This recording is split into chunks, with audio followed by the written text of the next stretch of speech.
In the industrial city of Dalian, during China's economic reforms of the late 1990s, Zhao, a jovial but unemployed factory worker in his 50s, yearns for companionship after a lifetime of solitude.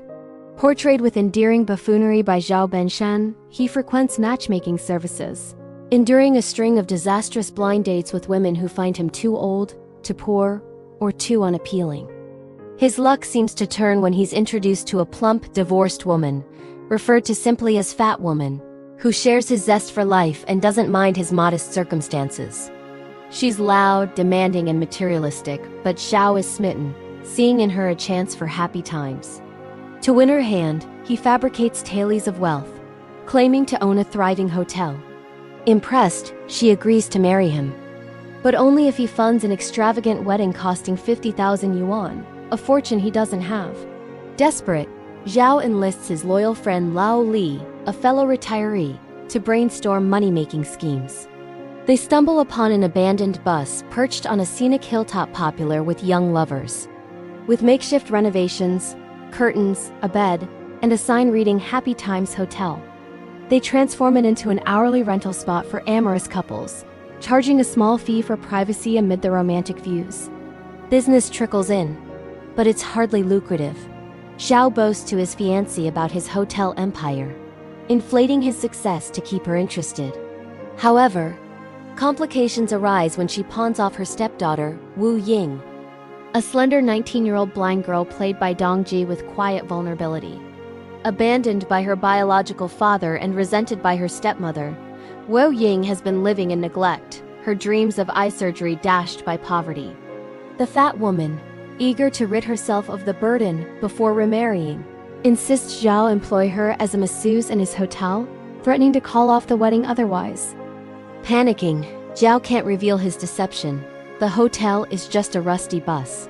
He confides in his circle of unemployed buddies, a ragtag group of former co-workers, including the pragmatic Lao Li, the optimistic Lao Fu, and others who've been cast aside by factory closures. Touched by Wu Ying's plight, they rally to help. When authorities tow the bus away for being an eyesore, the men improvise boldly. They repurpose a derelict factory warehouse, constructing a faux hotel room within its crumbling walls. Using scavenged materials, they build a cozy space with a massage table, radio, and basic furnishings, even simulating urban bustle with recorded street sounds played on a loop. They tell Wu Ying she's been hired at the upscale Happy Times Hotel, where she gives massages to wealthy clients. Wu Ying, innocent and trusting, arrives with her few belongings, her white cane tapping cautiously. Though blind since childhood due to a stepmother's alleged abuse, she's skilled in massage from vocational training and dreams of earning enough for corrective surgery. Zhao, posing as the benevolent hotel owner, Uncle Zhao, introduces her to the setup.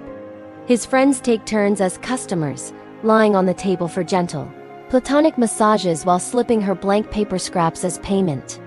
They praise her work effusively, boosting her confidence, and share meals, stories, and laughter, forming an unlikely surrogate family.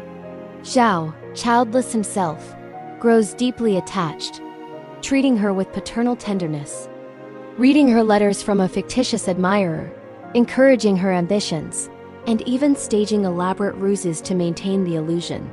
As weeks pass, the charade strains.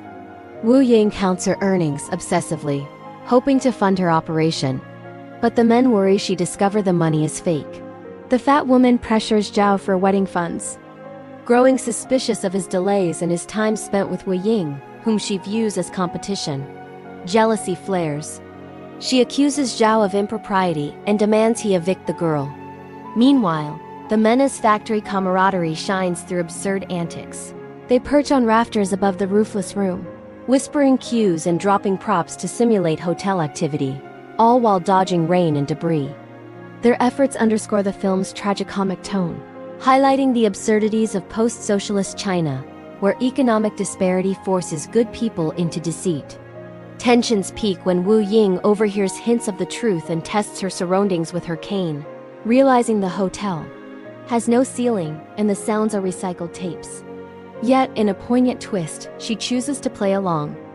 Touched by the men's genuine kindness, the first real care she's known, She records a heartfelt message on cassette, confessing her awareness but expressing gratitude for the happy times they've given her, a respite from her loneliness. Zhao's engagement crumbles when the fat woman uncovers his poverty, storming off in fury. Devastated but enlightened, Zhao prioritizes Wu Ying, using his savings to arrange her eye surgery. In the domestic Chinese release, the operation succeeds, and Wu Ying regains sight, reuniting joyfully with Zhao. But the international version offers a bleaker, more ambiguous end. Wu Ying walks alone into an uncertain future, her tape echoing her farewell, while Zhao and his friends ponder their own obsolescence in a rapidly modernizing society. The film closes on a bittersweet note, blending humor with heartache, as the men dismantle their makeshift haven. This Zhang Yimou gem masterfully mixes farce and pathos, critiquing China's transition from collectivism to capitalism through the lens of ordinary lives, with standout performances that humanize the struggles of the marginalized.